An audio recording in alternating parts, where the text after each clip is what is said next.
Good evening and welcome. First of all, great thanks to Frederica Hunter and Ian Glennie for hosting us here tonight in this beautiful space. Thank you.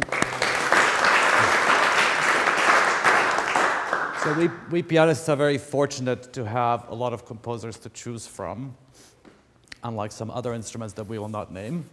And so I go through various infatuations, and my current crush is Joseph Haydn. And I know it's one-sided.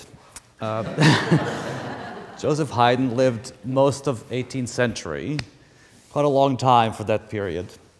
And he had a very unusual setup in that he worked for one family most of his life, for the Esterházys, who employed him as a full-time composer for all of their needs. They had lived quite far from Vienna at the time, so they created their own universe of a private opera house, a symphony orchestra, of course, church services on Sunday, various chamber music, string quartet at full-time job. And so Haydn was responsible for providing all this work for them.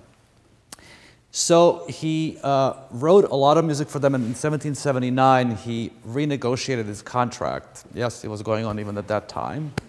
And he requested that he be allowed to publish his music. And he started publishing his music and became very famous.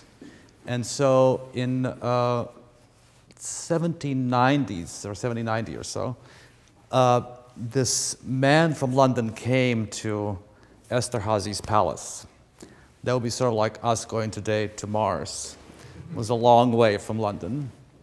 And he invited him to come to London, where Haydn went twice in 1791 and then in 1794 again, where he was truly a superstar, and he wrote a whole bunch of music just for London.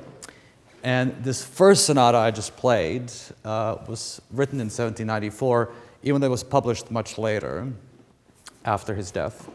And it is assumed that he wrote it for somebody in London. It's not really known. It's a very unusual work. It was very short, and it almost looks forward towards music of Franz Schubert.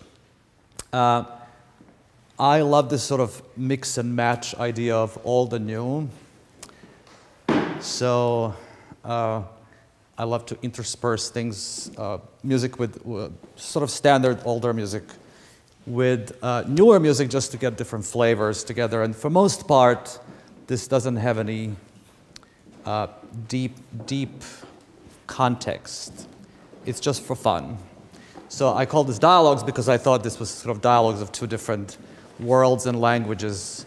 So the first piece that will follow the Haydn is a piece by an American composer named George Crumb, who was very interested in exploring various timbres, various sounds that he could get out of piano. It uses a variety of extended techniques. This work is from a larger piece called Makrokosmos, which also in different pieces requires whistling, which I still can't do, and I'm trying to teach myself to whistle.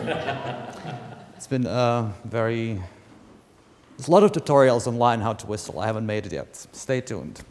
So for those of you who don't see on that side of the room, at the beginning of this piece, I will silently depress a whole bunch of keys and hold them in the middle pedal of the piano, which holds only the keys I press, rather than the right pedal, which will lift all the dampers. And this will create a bit of a echo, but it's a bit of a sort of sound blanket for this piece. So this is George Crumb Pastorale.